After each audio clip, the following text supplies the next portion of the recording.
आज BSc second year mathematics से paper number 2 chapter number 4 का सेकंड पार्ट हम कर रहे हैं। इसमें हम एक क्वेश्चन करते हैं, find on all eigenvalues and eigenvectors of the following Sturm Liouville problem. इस प्रकार का जो प्रॉब्लम होता है इसको हम स्टर्म लुइल प्रॉब्लम बोलते हैं। इसमें लिखा है find all eigenvalues and eigen functions. हमें आइगन वैल्यूज और आइगन फंक्शन फाइंड आउट करना है इन प्रॉब्लम्स के। ये सारे स्टर्म लुइल प्रॉब्लम्स कहलाते हैं। निम्नलिखित स्टर्म लुइल समस्याओं के सभी आइगन मानों तथा आइगन फलनों को ज्ञात कीजिए। तो जितने भी क्वेश्चन है सारे स्टर्म लुइल समस्या हैं, इनके आइगन मान तथा आइगन फलनों को हमें ज्ञात करना है। तो इस प्रकार से हमने टोटल यहाँ पे 6 क्वेश्चन लिखा हुआ है, 6 क्वेश्चन। ये सभी को हम सॉल्व करेंगे और हमें आइगन मान और आइगन फलन ज्ञात करना है। तो हम स्टार्ट करते हैं पहले क्वेश्चन का सोल्यूशन। तो फर्स्ट क्वेश्चन हमारा है D square Y upon D x square plus lambda Y equal to 0, जहाँ पे वाई ऑफ 0 इक्वल टू 0 दिया है, Y of pi equal to 0। इसका मतलब ये होता है कि जब x 0 है तो y की वैल्यू भी 0 है, और इसका मतलब ये है जब x पाई है तो y की वैल्यू 0 है। जैसे यहाँ पे आप देखो, ये लिखा है y dash pi by 2 is equal to 0, मतलब जब x की वैल्यू पाई बाई 2 है, जब x की वैल्यू पाई बाई 2 है तो वाई डैश 0 है। यहाँ पर जैसे लिखा है Y of L is equal to 0, मतलब जब एस की वैल्यू एल है तो वाई की वैल्यू 0 है। ठीक है, तो ये कुछ कंडीशंस भी हमें दिए गए हैं, हमें इन सारे प्रॉब्लम्स को सॉल्व करना है। इन सभी को हम स्टर्म लुइल प्रॉब्लम बोलते हैं। तो फर्स्ट क्वेश्चन का सोल्यूशन हम स्टार्ट कर रहे हैं। D square Y upon D x square plus lambda Y equal to 0 और वाई ऑफ 0 इक्वल टू 0 और y of pi equal to 0, ये हमें कंडीशन दिया गया है। इस स्टर्म लुइल प्रॉब्लम को हम सॉल्व करते हैं। यहाँ पर लेमडा का वैल्यू हमें पता नहीं है। लेमडा का वैल्यू हो सकता है पॉजिटिव हो सकता है निगेटिव हो, या हो सकता है लेमडा का वैल्यू 0 हो। तो 3 हम अलग अलग केस पर हम इसको सोल्यूशन रखेंगे। पहला केस में हम लेमडा इक्वल टू 0 ले लेंगे, सेकंड केस में लेमडा लेस देन 0 ले लेंगे, और थर्ड केस में lambda is greater than 0।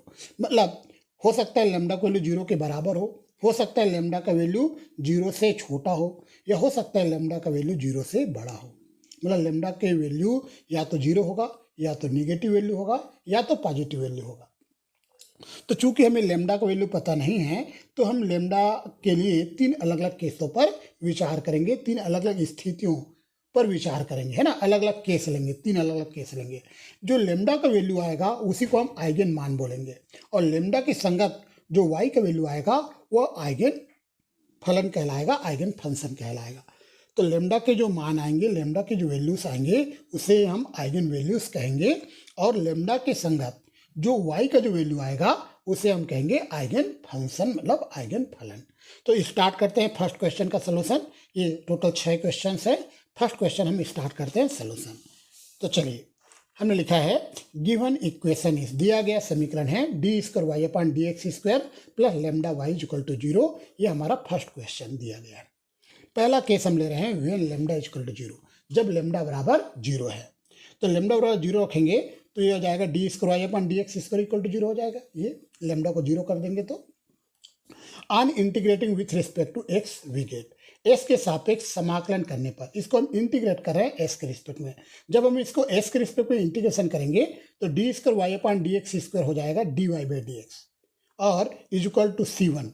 C1 जो है ये समाकलन नियतांक है, इंटीग्रेशन कांस्टेंट है। तो जब हम इसका इंटीग्रेशन करेंगे तो d square Y upon D x square की जगह d y by d x आ जाएगा, क्योंकि इंटीग्रेशन हो रहा है, समाकलन हो रहा है। इसी कारण ये एक कम हो जाएगा, ये 2 बार डिफ्रेंसिएशन का साइन है तो वो 1 बार हो जाएगा, है ना, क्योंकि हम इसका इंटीग्रेशन कर रहे हैं। तो d square Y upon D x square को हम लिखेंगे d y by d x, और इज इक्वल टू C1 लिखेंगे, और C1 हमारा समाकलन नियतांक है, इंटीग्रेशन कांस्टेंट है। अब यहाँ से dy equal to C1 dx आएगा, फिर से हम इंटीग्रेशन कर रहे हैं बोथ साइड, तो y इक्वल टू आएगा C1x प्लस C2। इस प्रकार से हमें y की वैल्यू मिल रहा है फर्स्ट केस में, जब हमने लेमडा इक्वल टू 0 लिया है तब।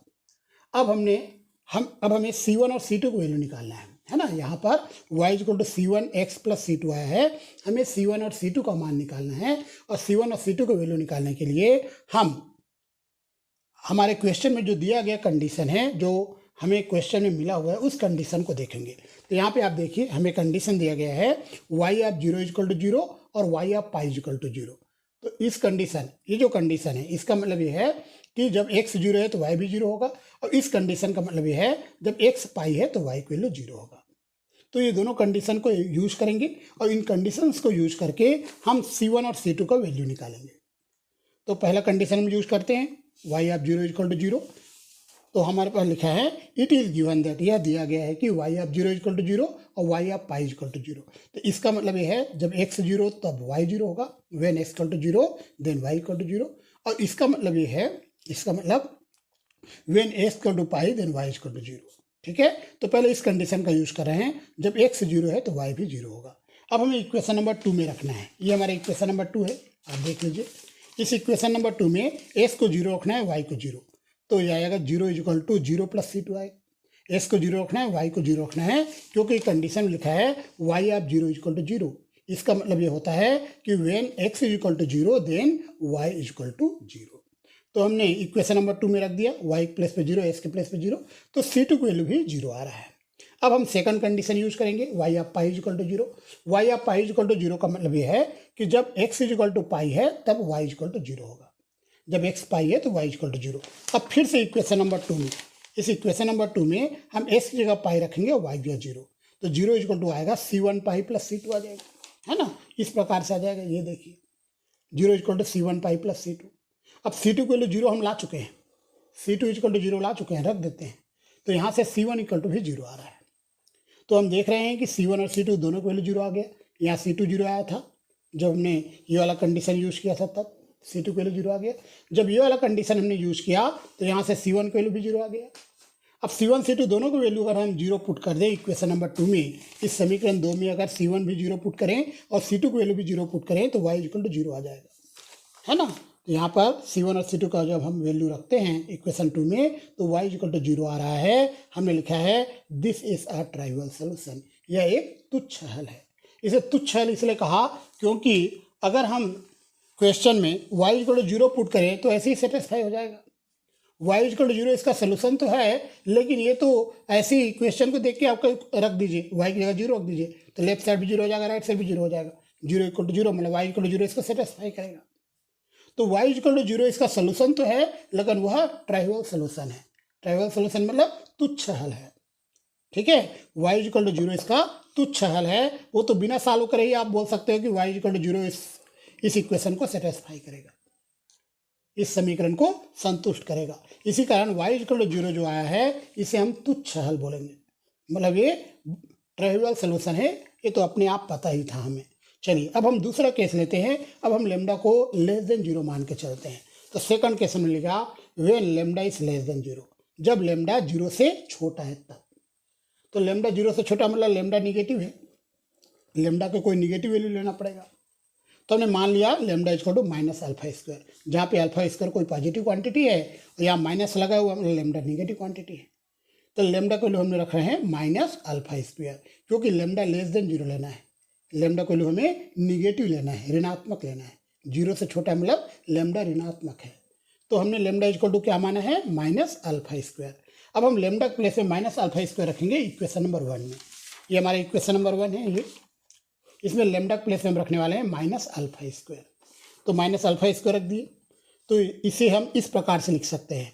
यहाँ पे याद रखना कैपिटल डी का मतलब डी बाई डी एक्स होता है, डी बाई डी एक्स को ही कैपिटल डी से डिनोट किया जाता है। तो इसको आप लिखोगे capital D square y minus alpha square y equal to 0। इसी को आप लिखोगे D square minus alpha square y equal to 0। इन दोनों में वाई कॉमन ही लिख दीजिए। अब हम इसका सहायक समीकरण बनाएंगे, ऑक्सिलरी इक्वेशन। जब सहायक समीकरण बनाएंगे तो डी की जगह एम लिख देंगे बस, और इक्वल टू 0 लिखेंगे। इस वाई को लिखने की जरूरत नहीं है। जब हम इसका ऑक्सिलरी इक्वेशन बनाते हैं डी के प्लेस पे एम लिखते हैं, है ना, इस वाई को नहीं लिखते हैं, और इज इक्वल टू 0। अब इसको हम सॉल्व करेंगे तो हमें एम का वैल्यू मिलेगा। अब m की जो वैल्यूज आया उस पर इसका कॉम्प्लीमेंट्री फंक्शन हम बता देंगे, मतलब पूरक फलन बता देंगे। m की वैल्यू पर डिपेंड करता है। यहाँ पर m की वैल्यू अल्फा और माइनस अल्फा है, तो इसका जो कॉम्प्लीमेंट्री फंक्शन आएगा जिसको हम CF बोलते हैं वो आएगा C1 e की power alpha x plus C2 e की पावर माइनस अल्फा एक्स, है ना। मैं आप लोगों को कुछ बातें यहाँ बता देता हूँ, शायद आप लोग याद रखना। जैसे मान लो m की वैल्यू 2 और 3 आ जाता, तो हमारा जो CF होता कॉम्प्लीमेंट्री फंक्शन होता C1 e की power 2x plus C2 e की पावर 3x आता। अगर एम की वैल्यू यहाँ पर अल्फा और माइनस अल्फा आ रहा है तो हमारा जो कॉम्प्लीमेंट्री फंक्शन होगा c1 ई की power alpha x plus c2 ई की पावर माइनस अल्फा एक्स, इस प्रकार से आएगा। जो वैल्यू आ रहा है उस पर डिपेंड करेगा, एम की वैल्यू पर डिपेंड करता है सी एफ का वैल्यू। ठीक है, ये आपको याद रखना है। ठीक है, ये सारे आपको याद रखना है। तो मैं ये बता रहा था आपको कि यहाँ पर m की वैल्यू अल्फा और माइनस अल्फा आया तो हमारा जो कॉम्प्लीमेंट्री फंक्शन होगा वो होगा c1 ई की power alpha x plus c2 ई की पावर माइनस अल्फा एक्स। और चूंकि इसका राइट हैंड साइड जीरो है तो पर्टिकुलर इंटीग्रल जीरो आएगा। और याद रखना y इक्वल टू होता है C F plus P I, मतलब complementary function plus particular integral. Complementary function जिसको हम सी एफ लिखते हैं इसको हिंदी में पूरक फलन कहते हैं, पूरक फलन। और पी आई जिसको हम हिंदी में कहते हैं विशेष समाकल, इंग्लिश में पर्टिकुलर इंटीग्रल। तो y का जो वैल्यू होता है वो C F plus P I, दोनों को जब ऐड कर देते हैं सी एफ और पी आई तो y की वैल्यू मिल जाता है। तो एक बार फिर से मैं समझाता हूँ सी एफ हम कैसे निकालते हैं। सबसे पहले आप देखो इस क्वेश्चन को कैपिटल डी के फॉर्म में ले आइए। कैपिटल डी के फॉर्म में जब आप ले आओगे तो इस प्रकार से दिखेगा। अब कैपिटल डी के प्लेस पे एम रख दीजिए, कैपिटल डी के प्लेस पे आप एम लिखिए तो आपको एक सहायक समीकरण मिलेगा। इस वाई को नहीं लिखना है, याद रखना इस वाई को नहीं लिखना है, आपको कैपिटल डी के प्लेस पे एम लिखना है। तो आपको एक सहायक समीकरण मिलेगा जिसको हम बोलते हैं ऑक्सिलरी इक्वेशन। अब यहाँ से हम m की वैल्यू निकाल लेंगे, मतलब इसको सॉल्व कर लेंगे। तो m की जो वैल्यू है, m की दो वैल्यू आएगी क्योंकि स्क्वायर इक्वेशन है। अगर क्यूब इक्वेशन रहता, त्रिघात अगर होता तो m के 3 वैल्यूज आते। यहाँ पर स्क्वायर है तो m के 2 वैल्यूज आएंगे। तो m की वैल्यू पर डिपेंड करता है कॉम्प्लीमेंट्री फंक्शन। m की वैल्यू यहाँ पे अल्फा और माइनस अल्फा है तो हमारा कॉम्प्लीमेंट्री फंक्शन होगा c1 ई की power alpha x plus c2 की पावर माइनस अल्फा एक्स। अगर m की वैल्यू 2 और 3 आ जाता तो कॉम्प्लीमेंट्री फंक्शन होता c1 ई की पावर 2x प्लस c2 ई की पावर 3x। यहाँ c1 c2 कांस्टेंट है।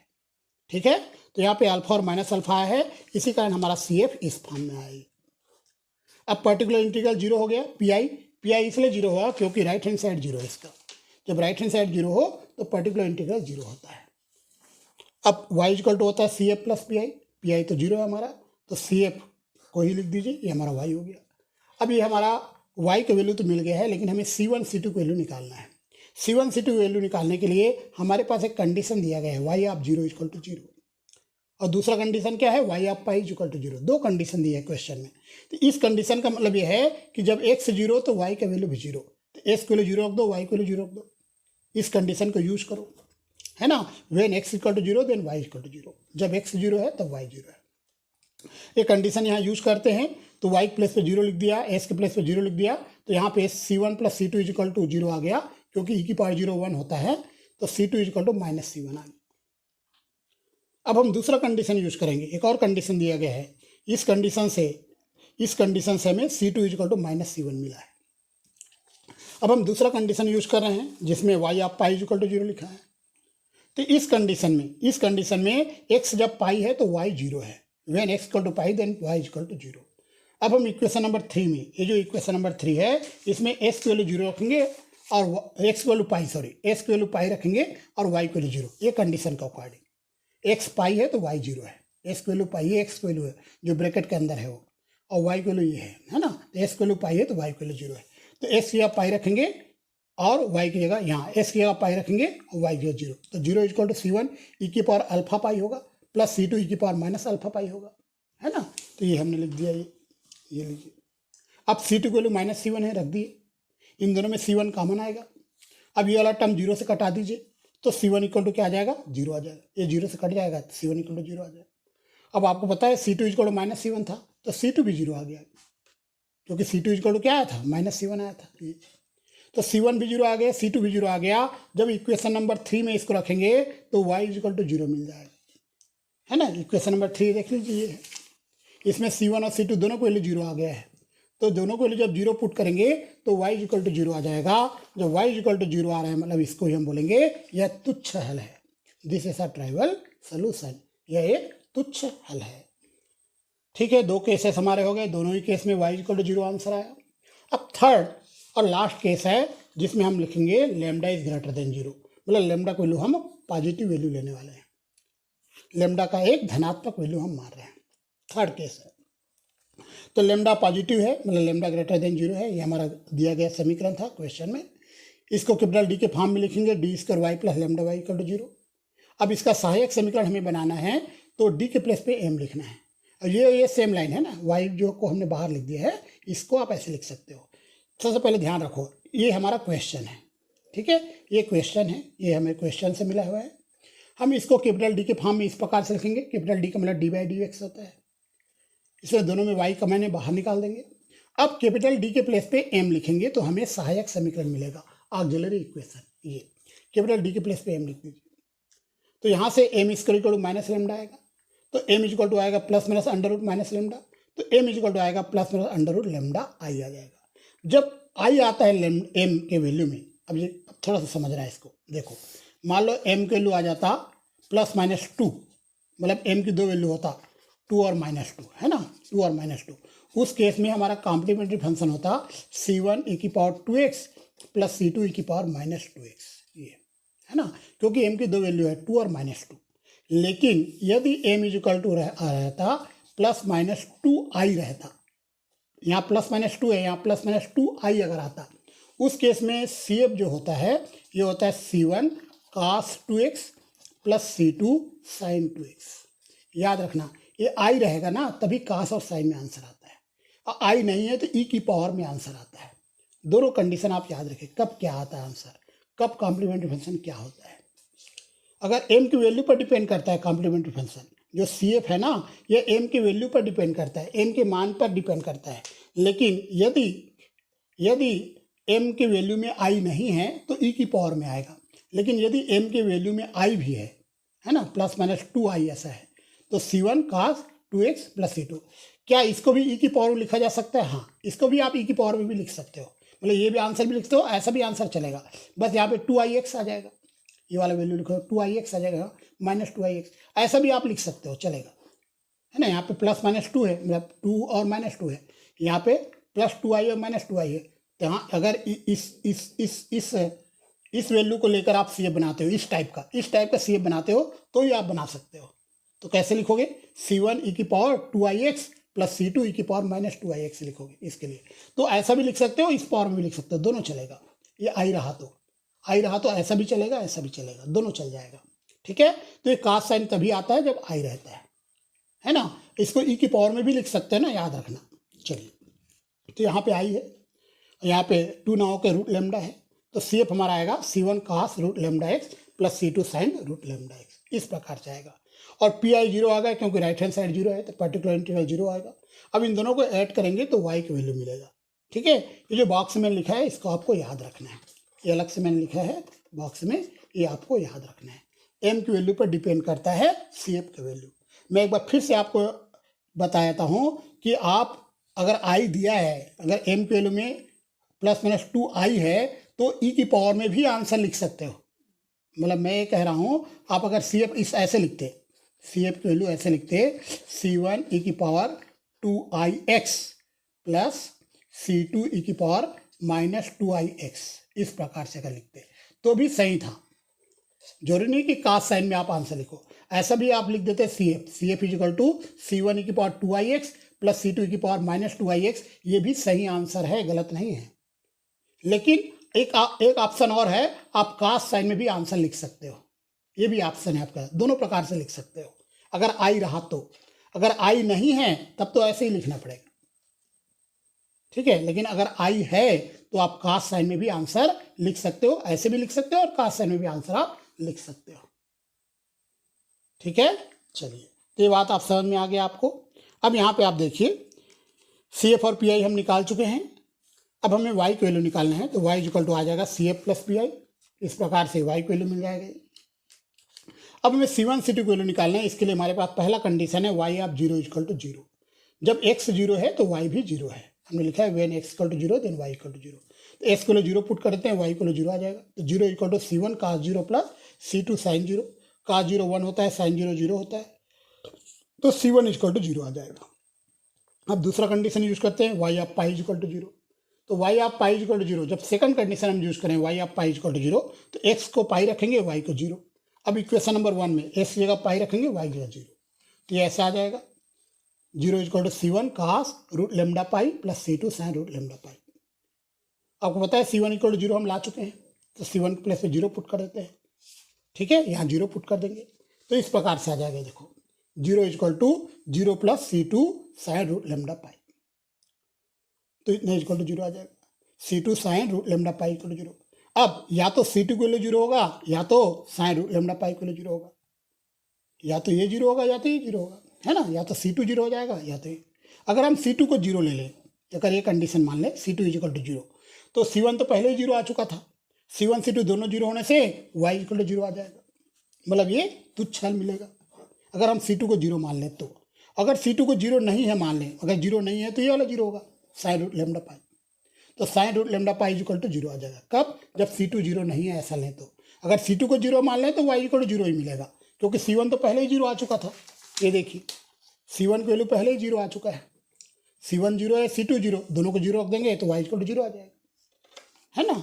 तो मैं कह रहा हूँ या तो C2 0 होगा या तो साइन रूट लेमडा पाई 0 होगा, दोनों से कोई एक 0 होगा। तो अगर हम C2 को 0 माने तो y इक्वल टू 0 आ जाएगा, ये तुच्छ हल होगा, ट्राइवल सॉल्यूशन। अगर हम साइन C2 को 0 नहीं है ऐसे मान लें तो ये वाला 0 होगा, sine root lambda pi equal to 0। तो यहाँ से 0 को हम लिख सकते हैं साइन एन पाई, साइन को हटा दिए बोथ साइड, तो root lambda pi equal to n pi, root lambda equal to n आ गया, मतलब lambda equal to n square आ गया। अब एन के लिए 1 2 3 4 रखते हैं तो लेमडा इक्वल टू 1 का स्क्वायर आएगा, लेमडा इक्वल टू 2 का स्क्वायर आएगा, लेमडा इक्वल टू 3 का स्क्वायर आएगा। जब हम एन के लिए रखते जाएंगे 1 2 3 4 तो इस प्रकार से आएगा। ये यही कहलाते हैं आइगन वैल्यूज, आइगन मान, 1 स्क्वायर 2 स्क्वायर 3 स्क्वायर। अब ये हमारा इक्वेशन नंबर 4 था जिसमें हमने C1 इक्वल टू 0 ले आया था, ये आ गया ये। अब यहाँ पे रूट लेमडा को वैल्यू देखो, अभी हमने root lambda equal C2 not equal to 0 बोले हैं, C2 0 नहीं है, याद रखना। रूट लेमडा को वैल्यू n आया है, रूट लेमडा को वैल्यू क्या है n, ये रख देते हैं। और C1 इक्वल टू 0 है, ये भी आपको याद रखना, C1 इक्वल टू 0 तो हम पहले ही निकाल चुके हैं। ये जब ये वाला केस लिए थे, नहीं वाला ये वाला कंडीशन लिए थे, उसी में ही C1 0 आ चुका था, तो C1 0 फिक्स है, C1 0 है। लेकिन जो अभी नया जो केस कर रहे हैं इसमें हमने लिखा है C2 0 नहीं है, C2 0 नहीं है तभी रूट लेमडा को वैल्यू n आया, है ना। तो रूट लेमडा को वैल्यू n रख देते हैं, तो हमारा आंसर आ जाएगा y equal to C2 sine nx, ठीक है। तो ये कहलाता है आइगन फंक्शन, ठीक है, आइगन फलन कहते हैं। इस प्रकार से आपको आइगन वैल्यूज और आइगन फंक्शन निकालने आना चाहिए, ठीक है। तो यहाँ पे हमने 3 अलग अलग केस लेकर बनाया है। पहले केस में लेमडा इक्वल टू 0 लिया, सेकंड केस में लेमडा लेस देन 0 लिया, और थर्ड केस में लेमडा ग्रेटर देन 0 लिया। और जब लेमडा ग्रेटर देन 0 लेते हैं तभी हमें आइगन वैल्यूज भी मिलते हैं और आइगन फंक्शन भी हमें मिलता